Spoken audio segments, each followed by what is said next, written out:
Pessoal, hoje eu estou aqui em Blumenau para conversar com um casal fantástico. Eu tive o prazer de conhecer, criadores do projeto Vamos Salvar o Dia. Então, eu estou aqui com a Jennifer, com o Paulo. Obrigado por estarem conversando comigo. Prazer enorme estar aqui com vocês.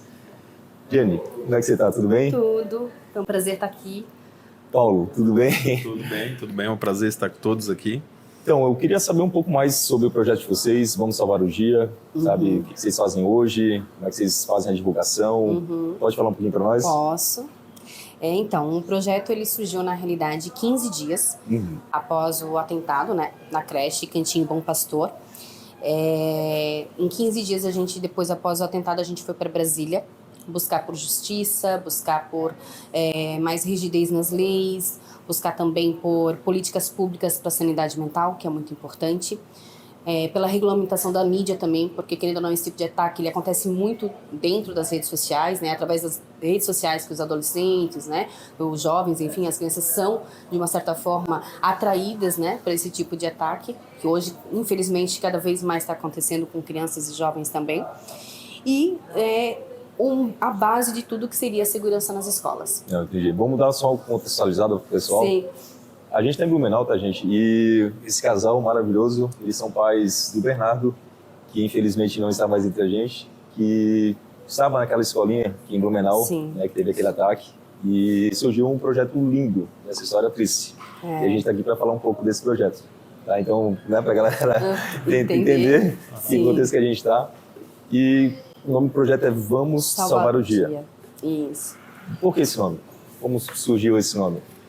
Então, o nome Vamos Salvar o Dia é uma frase que o Bernardo falava todo dia de manhã. Antes de sair de casa, nós três nos abraçávamos e dizer como um era importante para o outro. E aí, após a gente dizer, pai te ama, mãe te ama, tudo, ele falava, pai, mãe, vamos salvar o dia? Então, todos os dias de manhã ele falava essa frase. Então, essa frase, eu acho uma frase muito forte do que nós estamos botando nesse projeto de salvar o dia de muitas crianças, de muitas famílias, né? Eu vi que o desenho do projeto é um super-herói, né? Isso, é um super-herói porque o Bernardo era apaixonado por super-herói, principalmente o Homem-Aranha, né? E de início era só ele, né? E então a Regina veio só para somar, né? A Regina é mãe da menina Larissa, né? Também acabou vindo a falecer lá no Cantinho. Então nós botamos 2 super-heróis. Porque o sonho do Bernardo, ele sempre falava, pai, mãe, o dia que eu crescer, eu quero ser herói de pessoas, eu quero salvar pessoas. E a Lari falava que quando ela crescer, ela queria ser professora porque ela queria ensinar pessoas. Então, diante de tudo isso, nosso projeto está tirando da dor para o amor, indo salvar pessoas, como o Bernardo queria, e ensinar pessoas a olhar para os filhos, a olhar pelas famílias dentro das suas casas. Vocês podem ter certeza que mesmo ele não sendo aqui, ele vai salvar muita gente através de vocês, né? Esse projeto ele tá aí para isso. E eu pude stalkear vocês, pra ver, e eu vi que vocês estão com uma palestra muito legal, bem interessante. O nome da palestra é? Não Terceirize o Amor. Não Terceirize o Amor. Pode falar um pouquinho para nós do tema e tal? Posso. O projeto ele vem com o objetivo, na realidade, de despertar pais, educadores, sociedade, para a importância da gente não terceirizar o amor. Né? É amplo não terceirizar o amor, né? Hoje as pessoas estão muito voltadas à segurança nas escolas, mas a segurança não é só nos muros altos. A segurança dos nossos filhos envolve um todo, né? Desde o momento em que ele está dentro de casa, né? A partir do momento em que ele sai, se são pais participativos, se estão dentro de casa, auxiliando, fazendo parte das atividades, se estão brincando com seus filhos, né? Se conhecem os seus filhos, porque hoje, infelizmente, tem pais que não conhecem os seus filhos. Hoje, a sociedade ela tem muitos jovens, muitas crianças órfãos de pais vivos. Ou seja, hoje os pais mal conhecem os seus filhos, mal se tem um almoço sobre uma mesa junto em família, né? Dificilmente um pai hoje pergunta para o seu filho, como é que foi seu dia? Quais as atividades que você fez na escola? como é que foi para você fazer essas atividades, né? Ou vice-versa, contar do seu dia também para o seu filho, como foi o seu dia, né? A gente, tanto a Larissa, tanto a Lari quanto a Regina e nós, a gente tinha esse hábito com os nossos filhos. Pegávamos na creche, perguntava, e daí, filho, como é que foi o dia? O que você comeu? O que você brincou? O que você aprendeu? E aí eu dizia, pai, como é que foi o seu dia? O Paulo falava. Então, assim, a gente vem despertar famílias para a importância do amor. Eu entendo porque quando eu trabalho com conexão, eu falo que uma das conexões é chamar a pessoa pelo nome, né? Sim. Então, tem crianças, tem adolescentes que saem de casa, vão para a escola e não é chamado pelo nome em momento nenhum. Não é verdade? Ninguém Sim. pergunta como você está. Então, eu acredito que esse projeto de vocês, inclusive indo na escola, é para chamar a atenção também da escola, né? Porque lá é uma segunda casa, sabe? Sim. E o amor também está lá. Também está lá, exatamente. Uma das coisas que a gente traz muito dentro, principalmente quando a gente vai palestrar em CIs e escolas, é porque, na realidade, esse trabalho ele tem que ser mútuo, né? Tem que ser tanto dos professores, né, de todo o corpo educativo, quanto dos pais também. Hoje, os pais simplesmente querem deixar sobre as instituições a responsabilidade que é sua de educação, né? Mas, claro que também o corpo educativo também tem essa responsabilidade, né? Tem que ter essa troca, né? De, digamos assim, muitos pais hoje são chamados por alguns diagnósticos, né? E não vão. Ou mesmo para um boletim e não vão. Ou às vezes para uma reunião, não vão. Então, hoje, a gente vê professores nos passando essa frustração de não ter pais presentes em momentos que são chamados, que são pedidos para ir lá, para falar sobre o seu filho, sobre o seu rendimento, ou um diagnóstico, que hoje a gente realmente tem, né? Cresceu muito os diagnósticos de TDAH, cresceu muito sobre autismo, né? Que são crianças atípicas. Infelizmente, agora nós estamos se preparando para receber, né? Para incluir esse tipo de criança nas escolas, e a gente vê, você professor, você sabe disso, que a toda a rede, não só a pública, mas toda a rede educacional, ela não está preparada ainda para receber essas crianças, né? Então a gente vem justamente trazer a importância de estarmos juntos, porque todo mundo pede para buscar um mundo melhor. Eu sempre digo na palestra, todo mundo pede, eu quero um mundo melhor para meus filhos, eu quero um mundo melhor para nós. Mas esquece que o mundo melhor que a gente está construindo dentro dos nossos filhos. São eles que vão proporcionar um mundo melhor que a gente quer. Então, é a gente que está desenvolvendo. Como que eu estou desenvolvendo esse mundo melhor? A gente é o espelho. Que tipo de espelho eu estou sendo? Vocês me prometem que quando vocês fizerem palestra aqui perto, vocês me convidam para ir? É muito legal, é muito bom. Eu quero participar dessa palestra. Sim, não, eu vou participar. Eu quero, eu vou. Vai sim. Mesmo que seja longe, quando tiver, convida que vai uma equipe lá, que a gente está louco para ver essa palestra de vocês. Bom, no dia que aconteceu, né, a tragédia e tal, eu estava aqui em Blumenau. Então, eu vou contar a minha versão, tá, para vocês entenderem. Eu estava em sala de aula, de patins, e uma aula divertida e tal. Daqui a pouco sai uma menina chorando da sala. E eu, tudo bem. Daqui a pouco o namorado sai atrás. E que eu imaginei, briga dos namorados. Daqui a pouco uma outra pessoa começou a chorar. E eu, gente, eu falei alguma coisa que vocês não gostaram e tal. E aí me vieram com um celular, que estava ao vivo, um repórter aqui da cidade, na frente lá, falando tudo que estava acontecendo. E a cidade, a partir dali, se tornou uma loucura, porque várias fake news saíram que outros ataques iam acontecer, e foi aquela loucura de pai deixando o carro na rua, aberto, correndo para a escola, sabe, as escolas sem saber o que fazer, botaram chave, ninguém entrava, ninguém saía, então foi uma loucura. O que vocês estavam fazendo naquele momento, assim, sabe? Vocês estavam em casa, vocês estavam trabalhando, como é que estava a manhã de vocês naquele 5 de abril? Eu tinha mesmo sido promovida na empresa em que eu trabalhava em 2 empresas, né? E naquele exato momento eu estava fazendo minha homologação na empresa que eu estava saindo. Homologação? Eu trabalhava na Brandly. E eu estava mesmo saindo eu estava na Brandly, eu tinha mesmo chegado, eu tinha vindo do exame demissional. E eu tenho para mim que foi o momento em que realmente houve a morte do Bernardo, porque eu estava esperando ele me dar o papel demissional e eu me apoiei com o meu braço, eu tenho tatuado um dinossauro em homenagem a ele, e o médico do nada parou, olhou pro dinossauro e disse, um dinossauro? Daí eu disse, sim. Daí ele assim, é homenagem ao meu filho. E ali eu falei tudo sobre o Bernardo. E foi exatamente no horário que estava acontecendo. No horário. Então eu cheguei na Brandly e daí eu recebi a mensagem da creche, falando que tinha lá que buscar seus filhos, porque tinha acontecido uma tragédia e tal. Naquele momento, eu entrei em contato com o Paulo, porque daí eu comecei a ficar nervosa, porém, na recepção, começaram a ouvir na íntegra. E aí falava de 4 vítimas, e aquilo foi me deixando... Na hora, eu já senti que o Bernardo era uma das vítimas. Tu sentiu isso? Na hora, eu já senti. Na hora eu já senti que o Bernardo era uma das vítimas, e aquilo começou a me dar um desespero muito grande. O Paulo veio bem rápido, só que aí tinha muita desinformação, sabe? Sim, informação desencontrada. O meu pai e o meu sogro já sabiam, na realidade, que o Bernardo era uma das vítimas, só que eles não conseguiam falar pra gente. Então a gente achou, não vamos lá, vamos direto pro hospital, porque ele deve estar no hospital. Aí fomos no hospital só não tinha nenhum Bernardo. Eu pensei, por um momento, deve estar no colo de alguém, né? E por fim, tinha esquecido do ML e o Bernardo era uma das vítimas, assim. Não, E vocês chegaram aí na escola naquele momento também? Então, como as informações foram totalmente desencontradas, a gente foi direto para o hospital. Tá. Né? E lá no Santo Antônio, o meu pai, eu ligando meu pai via que era eu no telefone, ele não atendia. Tanto é que eu fiquei sabendo porque no momento que a minha irmã, pai, fala alguma coisa, eu peguei o telefone dela e eu botei no meu ouvido, só que eu não falei, pai, fala alguma coisa. Na hora que eu botei, ele só falou, o Júnior e a Jennifer vão ter que ser forte. Aí ali a nossa ficha caiu. E então nós fomos até na escola, lá nós não chegamos a entrar, nada, não deixaram, né? E a gente também não quis ver, não tivemos condições emocional.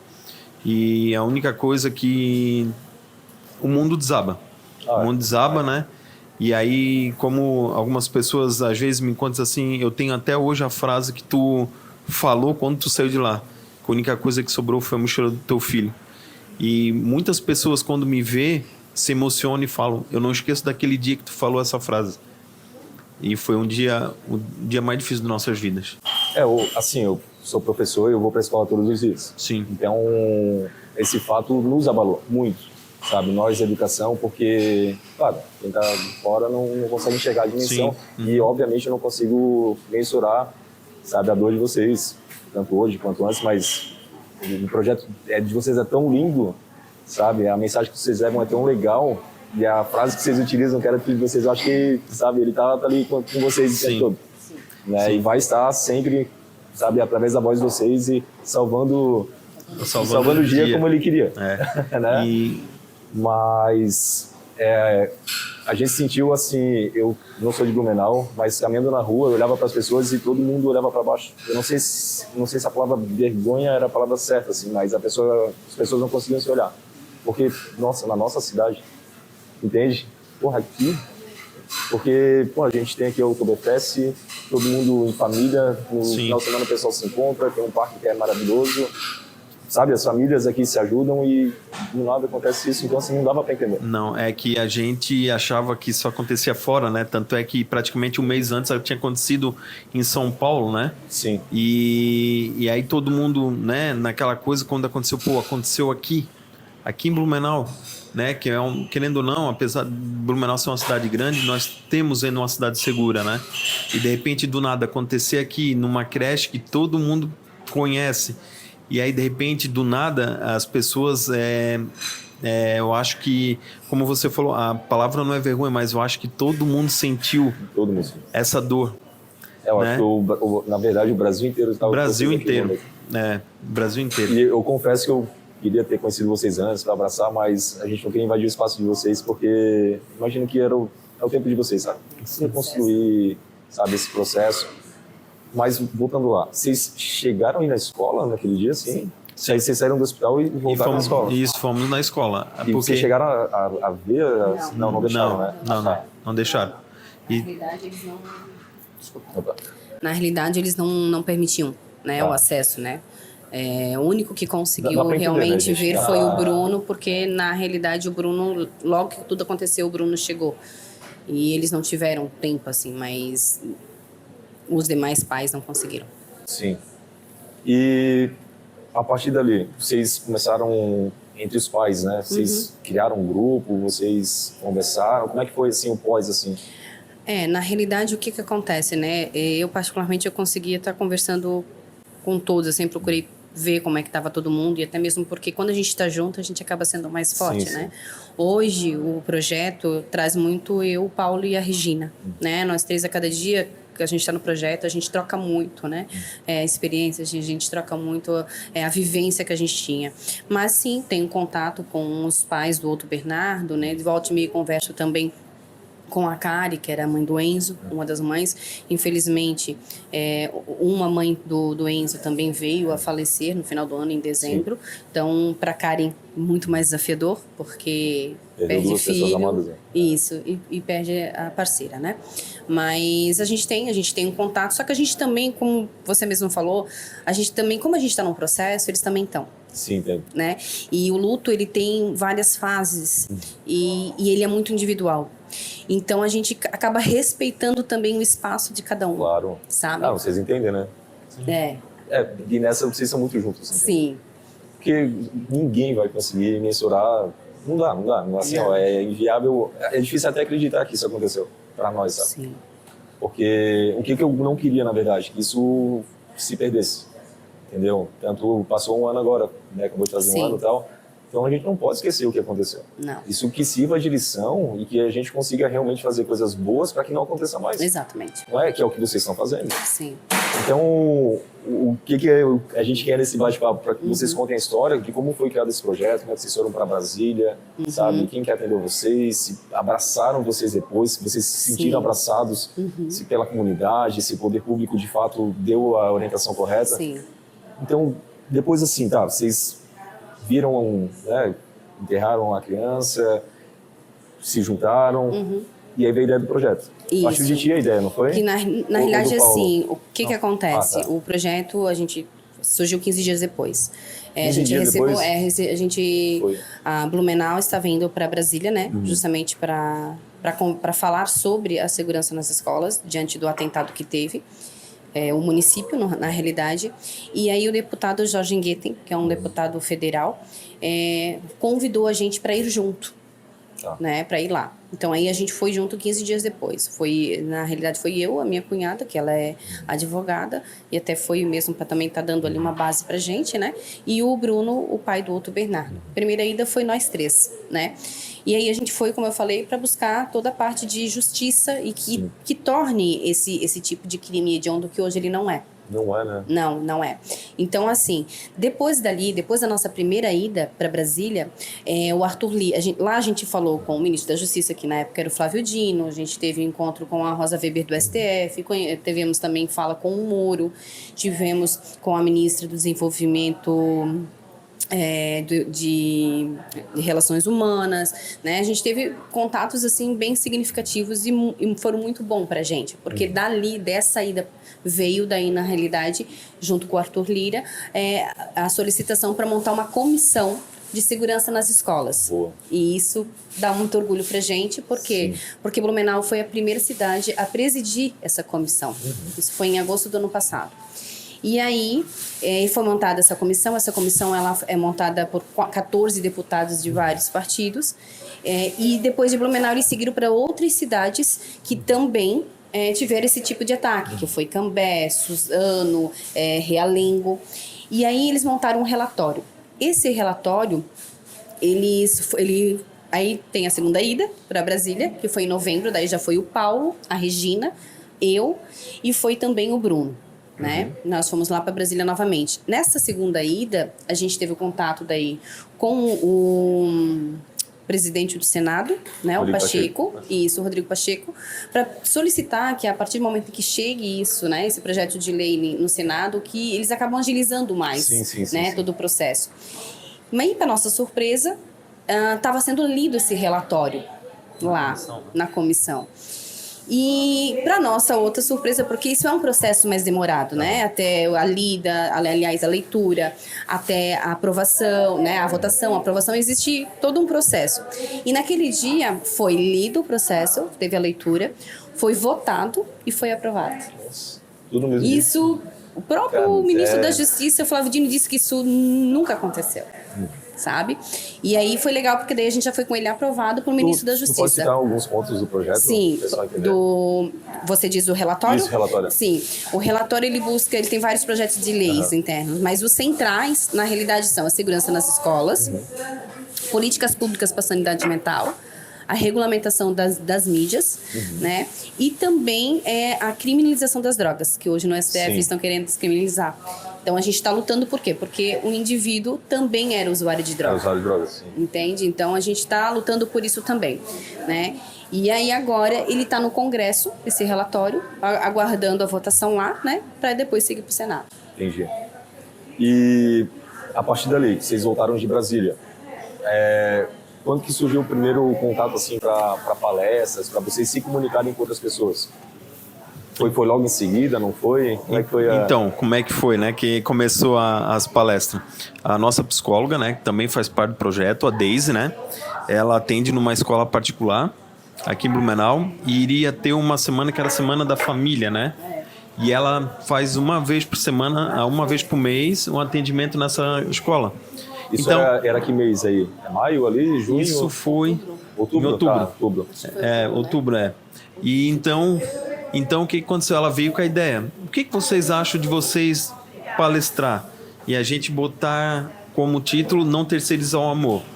Então a gente, em reuniões com a Daisy, né, dos encontros que nós fizemos, ela começou a dar dicas, vocês podem chamar a atenção dos pais para isso, para aquilo outro, mostrar a dor de vocês, mostrar como vocês eram pais presentes na vida do filho do Bernardo.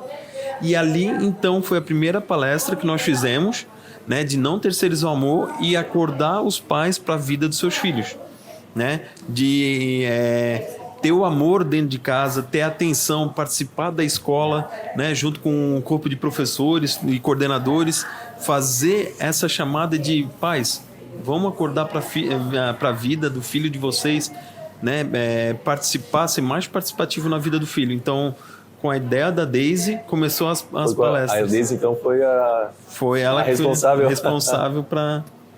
Porque o que acontecia, né? A gente, dentro do consultório, a gente falava muito dessa nossa necessidade, né? Porque ela perguntava, vocês têm culpa? Foi a primeira pergunta dela, né? Vocês têm alguma culpa? A gente disse, não, a gente sente que a gente cumpriu o nosso dever como pai. Então, a gente falava muito que hoje a gente vê crianças órfãs e pais vivos, e que isso gerava gatilho, e que havia necessidade de despertar, havia necessidade de dizer, não, a vida não segue aquele cronograma em que nós vamos antes dos nossos filhos. Nem sempre segue esse cronograma, né? Essa ordem cronológica, que nem eles dizem. E, né? Então, a gente conversava muito com a Daisy. Então, aí juntou a palestra, a fala que ela queria fazer e que era muito dentro do que a gente estava vivendo. Então, aí ela pegou e convidou. Nesse mesmo dia, eles também convidaram a Regina, né? A Regina, né, até participou da mesa, mas a Regina quase veio aqui com a gente, né? Quase veio aqui, mas ela tinha um compromisso, acho que não deu tempo dela vir. E aí a Regina, na realidade, estava na mesa junto com a gente, tudo. Ela teve uma fala, mas ela era muito tímida, assim, né? Ela é muito tímida. E aí, mas teve uma fala de leve. Então, ali começou o nosso projeto. Foi justamente de dentro de um consultório, mas foi externo. E a gente se encontrou com a Regina, aonde tudo aconteceu, assim, sabe? Entendi. Não, mas uma fala de vocês, assim, que me pegou, né? Não, vocês eram culpados de alguma coisa? Obviamente, não, né? Mas talvez a culpa pudesse vir se vocês não fossem pais presentes. E eu acho que é o recado que vocês tentam passar. É isso mesmo. Verdade? É bem isso mesmo. Do momento que a Jennifer falou, né, que me deu a notícia que estava grávida, até no último momento que a gente deixou ele na creche, fazendo aquele coração, e horas depois ele não estava mais ali, eu fui um pai presente. Nós fomos pai presente. Né? Nós tínhamos uma vida agitada, como, né, todo casal com filho, né? Mas a gente sempre fazia que ele sentisse que o pai e a mãe estavam presentes. Então, durante a semana, a vida era corrida, aquela coisa, né? Tem que acordar cedo, e creche, chegava à noite, era janta, banho. Então, a Jennifer trabalhava num horário um pouco estendido, até umas 6h30, 7 horas. Eu que fazia a função com ele. Quando ela chegava em casa, ele já estava prontinho. Então, ela chegava, ficava com ele e eu terminava a janta. Aí nós jantava nós três. Chegava sexta-feira, era o diazinho de lixo do Bernardo. Para nós, as sexta-feiras é difícil. Que era o diazinho de lixo dele, porque falava, filho, hoje é sexta-feira, hoje é dia de batata frita, e ver o Homem-Aranha, né, ver filme. E de finais de semana, lá em casa era assim, era a regra, nós três sentar na mesa, com café, almoço e janta, sem celular e sem televisão. Porque ali nós brincávamos, nós contava piada, nós tínhamos um momento família. Então, hoje, a gente chama os pais para esse tipo de atitude. O que vocês fazem com o filho de vocês dentro de casa? O que vocês mostram de bom para o filho de vocês? Porque A gente quer um mundo melhor, né? Mas a gente é o espelho dos nossos filhos. Não adianta eu dentro de casa mostrar para ele a raiva, a bagunça, né? A briga de casal, que lá fora ele vai refletir nele. O Bernardo era uma criança que ele sabia o valor do eu te amo, porque a gente falava muito eu te amo, né? Tanto é que teve algumas professoras que vieram nos dizer assim, olha, eu recebi o eu te amo do filho de vocês, não recebi ainda do meu filho. Né? O valor do bom dia, do boa tarde, com licença, por favor, né? E isso, quando aconteceu tudo isso, que a gente conversou com a Daisy, a nossa palavra foi igual a nós dois, a gente não se arrepende de nada, a gente não tem culpa de nada, porque a gente nesses 4 anos foi os melhores pais que o Bernardo podia ter. Só que a gente comenta nas palestras, os filhos vêm sem manual. Exato. Claro que em algum momento a gente, como pai e mãe, em algum momento a gente poderia ter sido mais leve, ter sido feito de uma outra maneira, né? Mas às vezes, de repente, no momento, no calor do momento, né? É como a gente diz, os filhos vêm sem manual. E às vezes a gente como pai, pô, depois tu pensa que tu poderia ter sido, né, feito diferente, né? E é esse momento. Então é isso que a gente acorda os pais para a vida, né? De tudo isso que aconteceu e eles participar da vida do filho deles. E como que é para vocês hoje, assim, conversar com outros pais, assim? Qual que é a sensação de trocar essa ideia? Por exemplo, eu sou pai de uma menina de 10 anos. Vocês poderiam ter me dado palestra há anos atrás já. E é muito legal tudo isso que vocês falam e tudo isso que vocês já faziam, sabe? É uma lição, na verdade. E como que é essa relação hoje, assim? Como é que é esse contato? Então, depois do ocorrido, né? Nossas redes sociais bombou, né? Então a gente recebe carinho de muitas pessoas do Brasil e fora do Brasil. E engraçado que depois, né, de tudo que aconteceu, muitos pais vêm e falam para nós, né? Aqui em casa tá diferente, né? Aqui em casa eu deixo os brinquedos espalhar, depois eu guardo, porque às vezes, né, dá aquela coisa. Eu lembro de vocês que queriam ter a casa bagunçada, hoje não tem mais, né? Teve pai, né? Eu vou falar porque eu chamo muita atenção dos pais, né? Teve pai que falou para mim assim, eu perdi 1 ano e meio da vida do meu filho. Teve que acontecer uma tragédia dessa para me acordar para a vida, né? E hoje eu só trabalho de segunda a quinta, sexta-feira eu, minha mulher e meu filho, a gente vai para a praia, ou a gente vai para um sítio, ou a gente fica em casa curtindo nós 3. Então assim, deu uma mexida, né, nas famílias. Tem muita coisa ainda para os pais acordarem? Ainda tem. Mas o carinho, o amor das pessoas que a gente recebe é incrível. Tanto é que nas palestras eu chamo muita atenção dos pais, né? Porque não é só o cuidado do filho, né? É ajudar a esposa na casa, né? É a questão de tu ser exemplo para o teu filho, né? Eu digo assim, o Bernardo, eu sempre demonstrei para ele a questão do amor, né? Pela mãe, né? De ser um cavaleiro.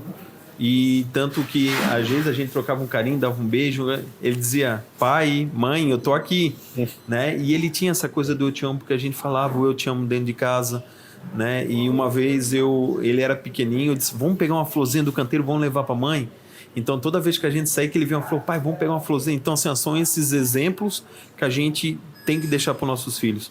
E eu chamo a atenção dos pais, né? Porque o homem, ele é muito relapso às vezes disso, né? Não conhece tanto seu filho ou sua filha.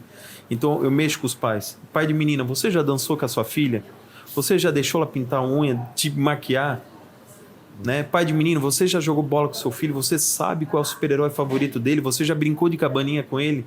Então assim, às vezes a gente é obrigado a dar uma mexida, dar uma sacudida para, né, que os pais principalmente acordem, né? Não, sim. O que eu sempre gosto de falar, né, nas palestras, Henrique, é que assim, ó, infelizmente, ninguém vai saber a nossa dor. Não. Ninguém vai saber o que é entregar um filho para Deus de novo. Quando a gente entrega um filho para Deus, é o maior momento em que a tua fé é testada. Eu digo, todo mundo pode ser evangélico, católico, espírita, enfim, umbandista, enfim, todo e qualquer credo. Mas na hora em que tu perde um filho, é onde Deus te diz, agora eu quero ver onde é que está a tua fé. Né? Então, dentro de casa, graças a Deus, hoje a gente está tranquilo. A gente foi bons pais, a gente errou, sim, mas os acertos foram maiores do que os erros, né? E como o Paulo falou, quando a gente fala nessa questão de dentro de casa e de espelho, a gente diz assim, ó, como é que tá o casal? Né? Porque quando a gente tem um filho, é tudo pro filho. E a gente esquece do casal. E o filho também gosta de ver o afeto entre o pai. Né? Quantas crianças às vezes vê o pai trocando um beijo, trocando um carinho e acha bonito? E aquilo ali que ele está vendo, ele vai reproduzir futuramente. Né? Então, a gente não faz noção. São nos pequenos detalhes em que a gente está ensinando nossos filhos. Eu costumo dizer, a gente teve uma experiência com o Bernardo. O Bernardo era uma criança muito sensitiva, ele era uma criança muito sensível também. E o que mexia com o Bernardo era morador de rua. Morador de rua? Morador de rua. A gente teve uma situação que a gente foi na Vila Germânica e nós estávamos passando lá em cima da passarela e embaixo no portal tinha um morador de rua dormindo. E naquele dia, nós estávamos caminhando, ele parou, ele olhou fixo para o morador de rua e começou a chorar. Daí eu olhei para ele assim, filho, por que você está chorando? O que está acontecendo dele? Assim, por que ele está no chão? Por que ele está assim, com roupa suja? Por que ele não tem comida? E aí ele começou a me questionar. E aí, para alguns, inventa qualquer coisinha e sai. E para mim aquilo foi uma grande oportunidade de eu ensinar o meu filho a valorizar o meu trabalho, a valorizar a comida que ele tem em casa, todo o acolhimento, né? Todo o aconchego do lar. Foi a oportunidade de eu ensinar ele a ser generoso. Porque naquele dia eu disse assim, filho, vamos lá. Ele está na rua porque primeiro ele não tem emprego. A gente sabe que tem uns que estão por escolha. Mas eu fiz ele ver de uma outra forma, para que futuramente ele não fosse agredir um morador de rua. Porque as coisas vêm daí, entende? Então eu falei, filho, ele não tem trabalho no momento, mas logo ele vai conseguir. Né? Então, sem trabalho, filho, ele não consegue comprar comida, ele não consegue pagar a luz, ter luz em casa, ele não consegue nem ter casa. E aí eu comecei a dar valores para ele ver que muitas vezes o fato de eu trabalhar até tarde e deixar de estar com ele, a minha ausência, era para dar um bom lazer para ele, para dar a comida, para dar todo o aconchego que ele tinha. E para trazer ele valorizar isso também, né? E também despertar no meu filho a generosidade. A gente cuidava muito com o Bernardo, como era filho único, para ele não ficar olhando só para o próprio umbigo, mas para ele ter o olhar pelo outro, sabe? Então, quando a gente fala que a gente é o espelho, é aí, é nessas oportunidades. E que hoje, Henrique, vou te dizer assim, ó, a gente vê cada cena de pai e filho triste, sabe? Porque os pais não têm noção de como eles são exemplos dos filhos e se... Vamos lá, tu passou, tu não deu bola, tu jogou um lixo, ele vai reproduzir as mesmas coisas. Então, na palestra, a gente vem trabalhando muito isso. Cara, eu vou te falar que eu tô todo arrepiado aqui, porque quem é pai se comove, entendeu? Então, vocês têm razão em tudo que vocês estão falando. Mas, dentro da fala de vocês, eu acho que o Bernardo também ensinou muito vocês, né? Muito, muito. A voz dele nunca vai ser calada, porque vocês se tornaram porta-voz de tudo que ele era, né? Essa criança maravilhosa. E, assim, se vocês se sentirem confortáveis, né? Vocês foram atrás de motivos? Tipo... Então... confesso, tá? Não tem como pensar assim o que vocês passaram, né? Eu tava em sala de aula, sabe? Aquela correria, carros parados na rua, pais correndo nas escolas pelas fake news que foram espalhadas. E a gente, mas por quê, né? Sabe? Vocês chegaram a ter essa curiosidade, foram atrás de motivos... Esses porquês é o que vem muito, né, no luto, quando tu perde um filho, vem muito, porque, primeiro, isso nunca aconteceu aqui. Não. Né? Não. Se aconteceu em Santa Catarina, foi nem sei se duas vezes eu acho que foi agora. Saudade, eu acho foi em Saudade e Blumenau, né, porque o nosso estado, ele é um estado seguro, né, para tu ter uma noção, o nosso GAECA é um dos melhores que a gente tem no país. Sim. Né, então, assim, nosso estado realmente ele é seguro. Mas aí... eu confesso, o Paulo, como a gente disse, tem várias fases do luto, né? Sim.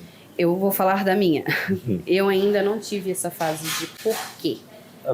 Né? E também pode ser que não tenha, mas é normal. É normal. O que me veio em mente, né? Nossa, mataram meu filho. O porquê mataram meu filho? Esse porquê eu tive. Acho que todo mundo tem essa pergunta, sabe? O que deu nesse homem, né? O que tava, né? Hoje, particularmente, eu trabalho a minha mente para o para quê. Sim. Porque quando você pergunta o porquê, você só vai achar culpados. Exato. Quando você trabalha o para quê, é o para quê que tudo isso aconteceu. É difícil, é um preço muito alto, Henrique. Mas hoje eu entendo que é que nem na Boate Kiss, por exemplo. Olha quantas melhorias houveram nas boates, né? Depois do que aconteceu. Então eu imagino, olha quantas coisas, se a gente olhar um ano atrás, quantas coisas houveram de mudanças nas escolas, né? A gente mesmo agora aqui falando, né? Quantos pais reveram as suas atitudes, quantos pais a gente via só simplesmente largar o filho na frente do colégio e sair sem um abraço, sem um beijo. Hoje a grande maioria já pensa, será que eu vou voltar para buscar ele? Né? Então, assim, a gente procura ver para que de tudo isso. Porque o porquê realmente são respostas que a gente não vai ter. Sim. Né? Mas eu vou deixar o Paulo contar um pouquinho do dele. Então, como a Diana falou, o luto tem as suas fases, né? E eu, como a Deise falou na primeira consulta que nós tivemos com ela, eu tive a fase da revolta, né? A fase de por quê, né, ter sido o Bernardo, né? Que nós éramos pais presentes, nós cuidávamos, né? Depois nós tivemos contato com outros pais, as crianças era da mesma forma, era a educação delas. Então, assim, eu caí na revolta. Por quê? Né? O porquê o Bernardo, né? Uma criança que amava a vida, né? Tu não via ele chorando, tu não via, ele sabia o momento que ele errava, ele sabia o desculpa pai, o eu te amo, ele, né, repetir para as pessoas.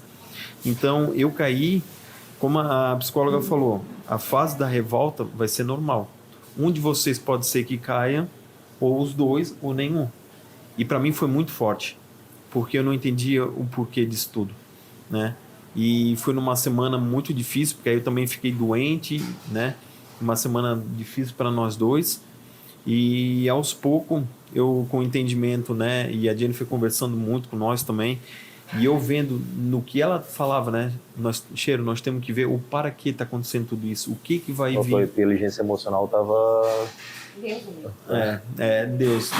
E então, aos poucos, eu fui voltando ao meu normal, né? Mas a fase dos porquê é muito forte. Porque tu não entende, né? Nós levamos 5 anos para engravidar do Bernardo, né? A Jennifer, em novembro de 2017, nós tivemos uma gravidez, ela perdeu com 8 semanas. 3 meses depois veio o Bernardo.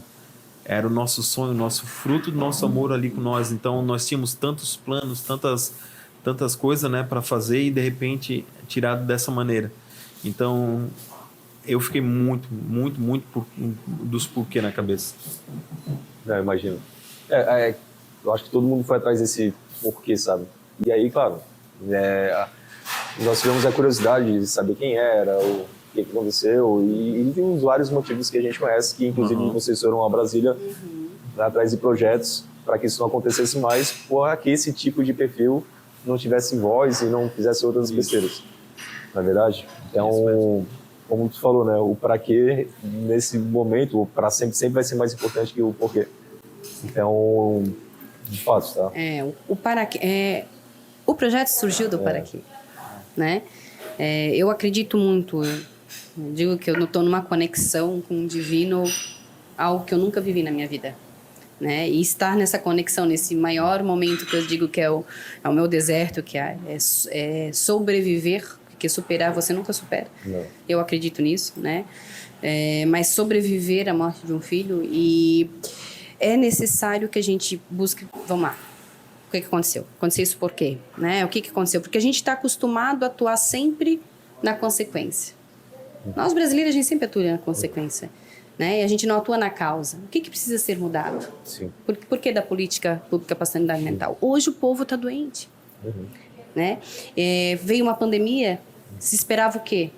Né? Que as pessoas fossem, né, ficarem melhores, né? Porque estavam mais unidas, tiveram a oportunidade de estar em família. Mas não, o povo ficou mais doente ainda. Né? Hoje, quantos jovens se mutilando? Quantos jovens depressivos? Não só jovens, adultos também, né? E hoje, diante da legislação, não existe mais, desculpa a palavra que eu vou usar, né? Mas é o sanatório. Então, hoje, se um indivíduo desse for solto e ele diz que ele vai cometer de novo, onde é que eles vão colocar um indivíduo desse? Meu Deus. Hoje, para os pais que têm seus filhos que são dependentes químicos, eles não têm autoridade para internar o seu filho. Aonde eles vão internar? Entende? A mãe do indivíduo, A mãe desse indivíduo, ela fala, meu filho era normal. Após ele começar a utilizar, né, do vício, ele começou a se transformar nesse monstro. Ele não era para estar na rua. Então, assim, tem várias coisas, né, que colaboraram para que isso acontecesse, né? Primeiro, que não era para ele estar nas ruas, diante dos delitos que ele já tinha cometido, né? E depois, como eu falo, assim, se a gente parar para perceber, ele passou por tantas escolas, daí foi lá. Não e tem tantas crianças, foi o meu filho, né? E o Bernardo, ele já sentiu a morte na sexta-feira. Na sexta-feira, nós estávamos levando o Bernardo, e do nada, no carro, ele começou a berrar que ele não queria morrer. Eu não quero morrer, eu não quero morrer, não quero morrer. E aquilo, eu olhei pro Paulo, calma, filho, o pai e a mãe estão junto contigo, você não vai morrer, calma. Na hora, eu olhei pro Paulo e disse assim, ó, não, o pai e a mãe tá sempre contigo, calma. Aí eu olhei pra ele assim, ó, não, a gente trabalha o dia inteiro e ele fica na creche. Foi a minha fala, eu tenho essa cena gravada na minha mente. Naquela sexta-feira, era o meu último dia na empresa, que eu tava me desligando. Eu trabalhei o dia inteiro, Henrique, orando para Deus proteger meu filho. Eu acho, hoje, que era para ser na sexta e Deus me poupou, sabe? Então, e por fim, ele passou o final de semana se despedindo das pessoas. Ele se despediu da família do Paulo, da minha, dos amigos, dos melhores amigos que ele tinha da outra creche. A gente conseguiu, do nada, marcar uma reunião, um encontro dos pais no Ramiro Rídiger. Né? A única que não conseguiu se despedir foi no caso da minha irmã, mas ele fez todo o processo de despedida, sabe? Então, tu vais me perguntar, né? Como muitos perguntam, meu Deus, como é que tu consegue estar de pé? Como é que tu consegue? Eu digo, é Deus. Porque ninguém mantém um pai e uma mãe vivo depois de perder um filho. Nós hoje estamos em pé, diante de muita oração, de muito carinho, né? E diante também do que a gente se permite, da fé em que a gente tem. Né? Mas eu confesso para ti que Deus já vem me preparando aos 26 anos para a perda dos meus filhos, né? Existe um livro chamado As Mães de Chico e desde sempre eu sempre tive um capítulo marcando nesse livro que falava sobre no filme quem faz é a Cristiane Torlone, e onde a babá estava andando com o filho, ele cai, bate com a cabeça e vem a falecer. E a Cristiane Torlone, por uma vida toda, culpa a babá pela morte do filho. E aí, em psicografia, o filho vem e diz, mãe, você não tem que culpar a babá, você tem que agradecer porque era para ser na sua mão. Então, quando eu recebi a notícia da morte do meu filho, no Santo Antônio, eu juro para ti, foi essa mensagem que me veio. Poderia ser na minha mão. Poderia ser na sexta-feira, ou mesmo no dia, porque ele acordou amuado, e eu pensei, será que eu levo, será que eu não levo, será que eu levo, será que eu não levo? Né? Então, assim, eu não guardo essa culpa de ter levado, porque eu acredito que realmente era o momento do meu filho. A escola é para ser um lugar seguro. Ninguém vai imaginar que vai deixar o filho de manhã na escola e não vai trazer nunca mais. E vai buscar no caixão. É o último lugar que a gente vai imaginar que vai acontecer alguma coisa com os nossos filhos. Exatamente. É verdade? E assim, né? A gente tem que evitar que novos casos aconteçam. Sim. Então, segurança na escola, tem que ser estudado. Não é fazer de qualquer jeito, tudo bem ali. Segurança armada, a gente não sabe as respostas. Mas tem que ser falado. Tem que ser. Que não seja um caso em vão. Que as pessoas possam conversar, possam se organizar, possam, de fato, montar projetos como vocês lá fizeram. Então, que isso não, sabe, não pare ali. Porque é uma dor muito grande, né? E vocês hoje têm essa função de cuidar desses pais. E antes que tu fale, Paulo, parabéns, tá? Vocês têm uma família aqui. Vocês são uma família de 3 ainda, né? Vocês são a voz do filho de vocês e essa frase que vocês falam aí do projeto de vocês é maravilhosa e vocês não podem parar de falar. Nunca. Não, a gente ainda se abraça de manhã. Se vocês pudessem em todas as escolas, sabe, contar um pouquinho, sabe, desse amor e tal, com certeza a gente ia melhorar, sabe, a relação pais, filhos, professores, alunos, a gente vai... Então não parem, por favor. Não, a gente se abraça de manhã, eu e a Jennifer, e ainda a gente fala, vamos salvar o dia. Nós dois ainda falamos. Nosso abraço. É o nosso abraço de família. É legal, né? É como a Jennifer fala, né? Nós temos muito ainda que melhorar na segurança das escolas. E a gente fala para os pais, né? Porque assim, ó, as professoras e coordenadoras falam para nós, pô, às vezes a gente vai fazer uma reunião de APP, às vezes de 30 pais aparece 5, 6. E aí a gente fala, pais, vocês às vezes reclamam disso, mas quando é para participar, vocês não participam. não dão valor, não aparece. Vocês têm o poder de cobrar, né, o poder público, né, de fazer uma melhoria, de chamar, mostrar. Então, assim, a gente também acorda os pais para isso. Pô, vamos participar. É a segurança do filho de vocês, porque a gente fala, a gente queria estar sentado no lugar de vocês, a gente não queria estar aqui, né? E a gente, então, mostra para os pais, vocês devem, vocês podem fazer a diferença na vida do filho de vocês e na sociedade. Né, chamar, vamos mudar isso, vamos aumentar muro, não vamos botar cerco, vamos botar 2 portas, né, só pode entrar quando a outra fecha. Então são essas melhorias que a gente pode sim cobrar do poder público, né, fazendo parte de APP, os pais indo na escola, ver como é que está meu filho na escola. Né? A gente tem uns pais que às vezes tem 2, 3 filhos, tem um mais jovem, a gente fala, você vê a mochila do seu filho, né? Você vê o que ele está levando dentro da mochila, né? O que está trazendo. Não, cara, você tem toda razão, porque assim, nesse formato de hoje, nós professores também não estamos seguros. Sim, sim. Na verdade, pelo próprio aluno que pode estar com algum problema, claro, tal, e querer descontar, ou com pessoas externas também entrar nas escolas e a gente está ali, né? Sim, vocês então, também. Assim, temos que realmente conversar para mudar o que é necessário, mas assim, de uma forma organizada, não no oba-oba. Não. Na verdade? Então, não. Assim, aquele pós-atentado ali, que as escolas tiveram segurança armada, tal, importante. A gente não sabia o que ia acontecer e outras pessoas com o mesmo problema poderiam se encorajar e tentar fazer a mesma coisa. Sim. Na verdade, então assim, foi importante. Mas que não pare ali. Não. Que continue a discussão e eu sei que vocês vão ser porta-voz e que a gente puder ajudar, eu e a minha equipe, a gente vai estar sempre à disposição para que possa fazer isso sempre, tá? Sempre, porque... como eu falei, tá? Vocês se tornaram uma voz muito importante, sabe? Então, assim, não cala essa voz nunca. Digamos que nós somos os porta-vozes, mas tem muitas pessoas que chegam a nós, como você, por exemplo. E eu digo que isso é uma cadeia. A gente pode aumentar, né? A gente pode ajudar o outro, né? A gente pode se unir. E é isso que falta, né? A gente se unir para um bem maior. Hoje é muita brigaçada de política, um aqui, eu quero isso, mas aí não se faz nada. Não, vamos se unir. A gente sempre tem que se unir para um bem maior. Exatamente. Não interessa o lado que você está, tal, é segurança que a gente precisa, vamos lá, exatamente. Mesmo, se é A ou B, não interessa para nós, a gente quer segurança. Sim. Sim. E é engraçado, assim, eu gosto sempre de falar, porque assim, hoje o projeto até para ele saber o que envolve tudo, né? Hoje o projeto Vamos Salvar o Dia, ele tem 3 vertentes, tá? Ele tem a busca na justiça por legislações, né? E tudo que eu já havia falado em relação a leis e políticas públicas. Ele tem as palestras de Não Terceirize o Amor, né, atuando nas famílias, atuando junto com a parte educativa, né, de despertar, né, tanto família, educadores e sociedades para não terceirizar o amor. E a gente também tem um grupo de atendimento a pais enlutados, né, não só para pais, né, quem achar que pode estar junto também pode vir, porque hoje, se a gente também está de pé e da forma em que a gente está, é porque a gente é amparado por grandes profissionais, terapêuticas, psicólogos, parapsicólogos, para a gente também aguentar, né, tudo o que a gente vem passando. E hoje, Henrique, muitos pais que passam pela perda dos seus filhos, eles não procuram auxílio psicológico.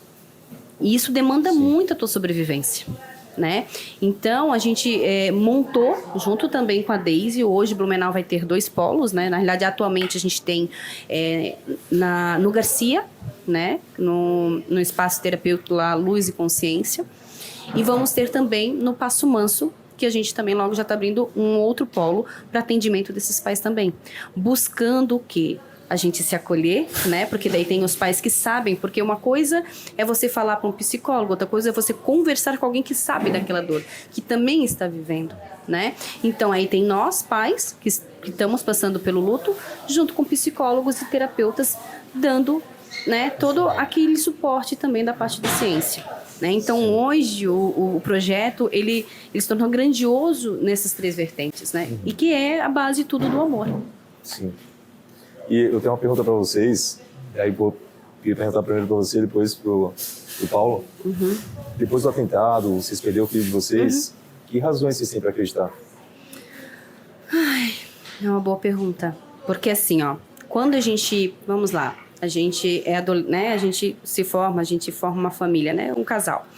tu tem vários sonhos, né? De adquirir teu imóvel, teu automóvel, tua faculdade, viajar. Depois que você tem um filho, você sabe disso, tudo é pro teu filho. Tudo envolve o teu filho. Tu acorda para dar tudo de melhor pro teu filho.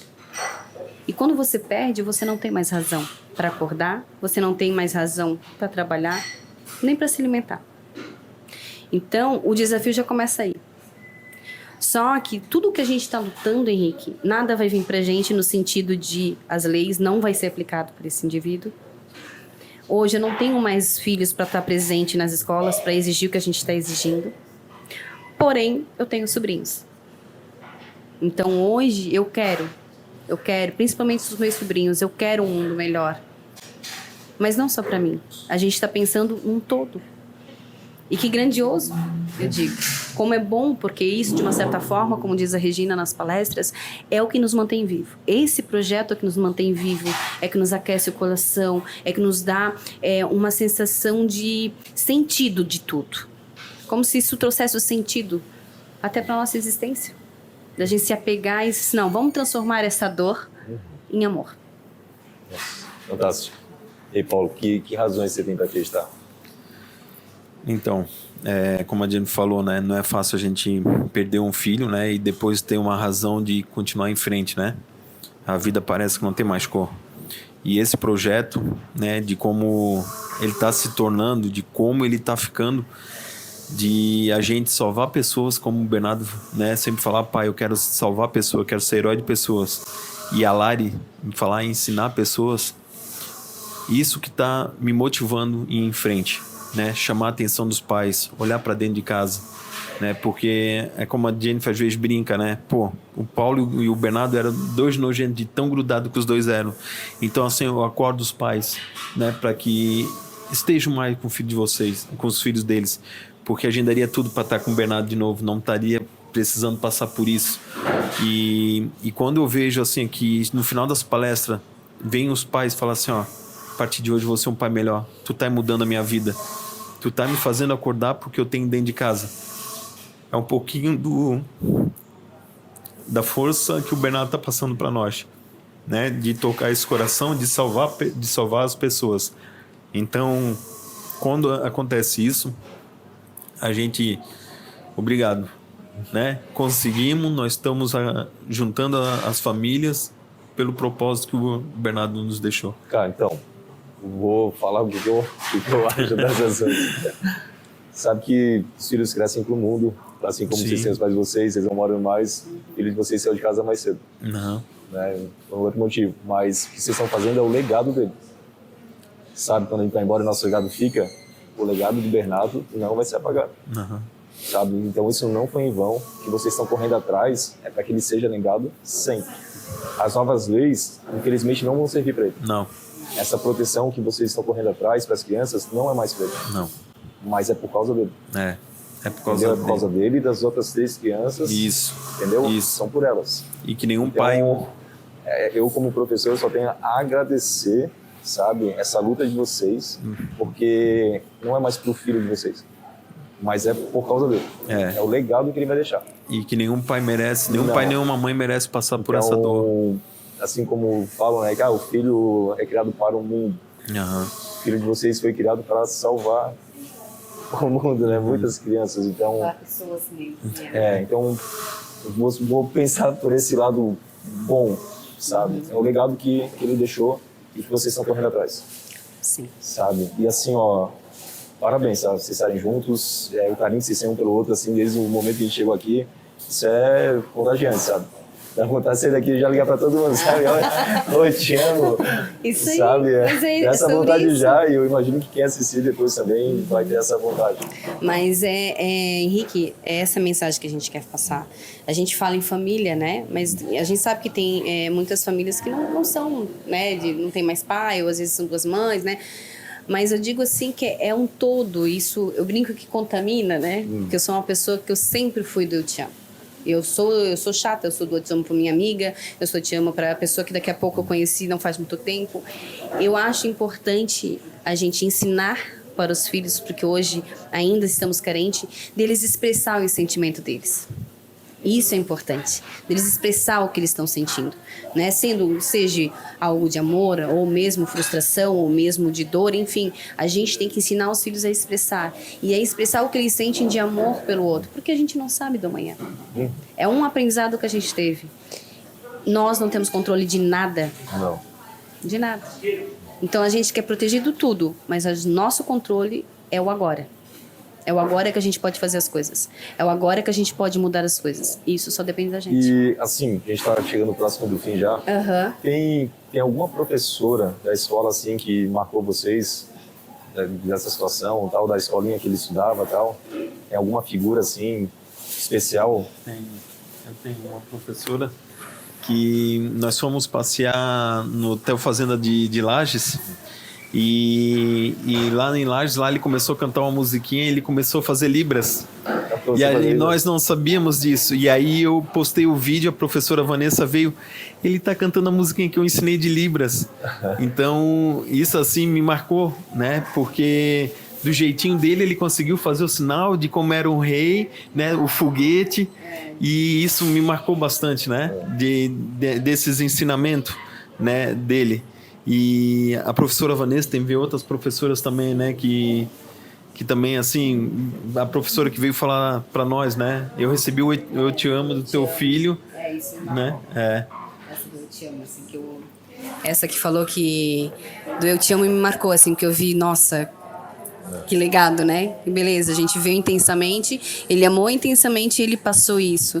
Nós nem sabíamos, mas o Bernardo, nós não tinha amigos, nem familiares que tinham crianças atípicas, né? E por fim, depois da morte do Bernardo, a gente teve 2 situações em que nos colocaram que o Bernardo era um amiguinho, né? Até o amiguinho demorou para voltar para a creche, justamente porque o Bernardo porque o autista, ele tem aquela coisa de uma pessoa só, né? E o Bernardo era o amigo de um desses autistas que tinha na creche. E nós não sabíamos, né? Então a mãe preparou o retorno desse autista e ele chegou na creche e ele disse: eu vim porque mesmo que o meu amigo não tá mais aqui, mas ele queria que eu estivesse aqui e ele tá lá onde ele tá olhando por mim. Então isso mexeu muito comigo, né? Saber que ele tinha esse olhar e essa generosidade de cuidar de um amiguinho atípico. Gente, então... Tá, obrigado por vocês estarem aqui comigo, tá bom? Foi um prazer enorme, tá? Era um papo que a gente queria ter batido com alguém da escola, sabe? Talvez com os professores e tal, mas em momento nenhum a gente quis ser evasivo, sabe? Então, quem nos conectou aqui foi a Dani, sabe? Ela nos conectou, então nada é em vão. Nada. O projeto de vocês é tão fantástico que ele tem que ganhar voz, sabe? Então, eu acho que todo mundo que tem uma certa audiência tem que participar. Legal. Então, também imagino que a gente não tem essa audiência à toa, sabe? A gente não está conquistando os seguidores tal à toa. Então, a gente está aqui para mostrar que a sala de aula é um lugar legal. Sim. Queremos que seja um lugar seguro e vocês estão lutando para que isso aconteça. Sim. E que a gente pode fazer o bem. Então, essa do amor, eu senti na pandemia, quando os alunos não ligavam as câmeras, não me davam bom dia, e sabe aquela situação ruim, aquela angústia? Então, por que não, né? Essas relações aluno-professor, pai-filho, não externar o que a gente sente um pelo outro. Exatamente. Sabe? Até um momento ruim, tá, vamos parar, tá ruim? Então, por que tá ruim? Exatamente. Sabe? É família, cara. Família tá em todo lugar. Então, cara, parabéns, eu tive uma aula aqui hoje. Tá? Foi demais. Então, se vocês quiserem dar um tchau pra câmera agora. Gente, valeu. Prazer. Então, ó, estamos aqui. Vamos salvar o dia. Vamos salvar o dia. A gente vai botar o arroba deles aqui para vocês, tá bom? Também do projeto, para que vocês possam conhecer um pouco mais. Então, obrigado. Eu que agradeço a oportunidade. E ó, não esqueçam, hein? Vamos estudar. Valeu. Legal.